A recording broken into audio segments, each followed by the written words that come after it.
السلام علیکم دوستوں، امید ہے آپ سب خیریت سے ہوں گے۔ آپ لوگوں کی عید اچھی گزر گئی ہوگی۔ ہماری طرف سے تمام دوستوں کو عید مبارک۔ جیسا کہ آپ جانتے ہیں، ہم صحیح بخاری کی حدیث پڑھ رہے تھے جو کہ روزوں کے حوالہ سے ہیں۔ آج ہم پڑھ رہے ہیں چیپٹر نمبر 69، حدیث نمبر 204، 5 اور 6۔ بسم اللہ الرحمن الرحیم۔ ہم سے ابو معمر نے بیان کیا، کہا کہ ہم سے عبد الوارث نے بیان کیا، کہا کہ ہم سے ایوب نے بیان کیا، کہا کہ ہم سے عبداللہ بن سعید بن جبیر نے بیان کیا، ان سے ان کے باپ نے اور ان سے ابن عباس رضی اللہ تعالیٰ عنہ نے فرمایا کہ نبی کریم صلی اللہ علیہ وسلم مدینہ میں تشریف لائے۔ اس سال آپ نے یہودیوں کو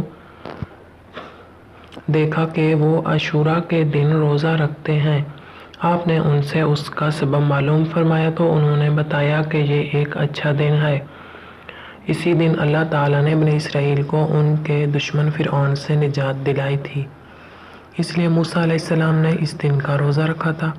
آپ نے فرمایا، پھر موسیٰ علیہ السلام کے مسرت ہونے میں ہم تو تم سے زیادہ مستحق ہیں، چنانچہ آپ نے اس دن روزہ رکھا۔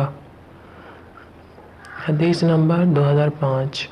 ہم سے علی بن عبداللہ نے بیان کیا، کہا کہ ہم سے ابو اسامہ نے بیان کیا، ان سے ابو امیس نے، ان سے قیس بن مسلم نے، ان سے طارق نے، ان سے ابن شہاب نے اور ان سے ابو موسیٰ رضی اللہ تعالیٰ عنہ نے بیان کیا کہ عاشوراء کے دن کو یہودی عید کا دن سمجھتے تھے، اس لیے رسول اللہ صلی اللہ علیہ وآلہ وسلم نے فرمایا اس دن روزہ رکھا کرو۔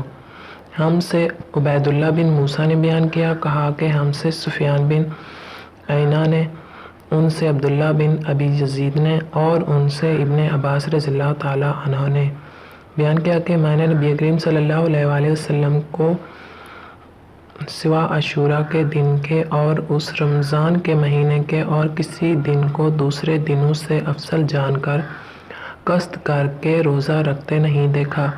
آج کی ہماری یہ ویڈیو یہاں پر ختم ہوتی ہے۔ ہم اپنی اگلی ویڈیو کے ساتھ پھر حاضر ہوں گے۔ اپنا خیال رکھنا، دعاؤں میں ہمیں یاد رکھنا۔ اگلی ویڈیو کے ساتھ پھر آپ کی خدمت میں حاضر ہوں گے، تب تک کے لیے اللہ حافظ۔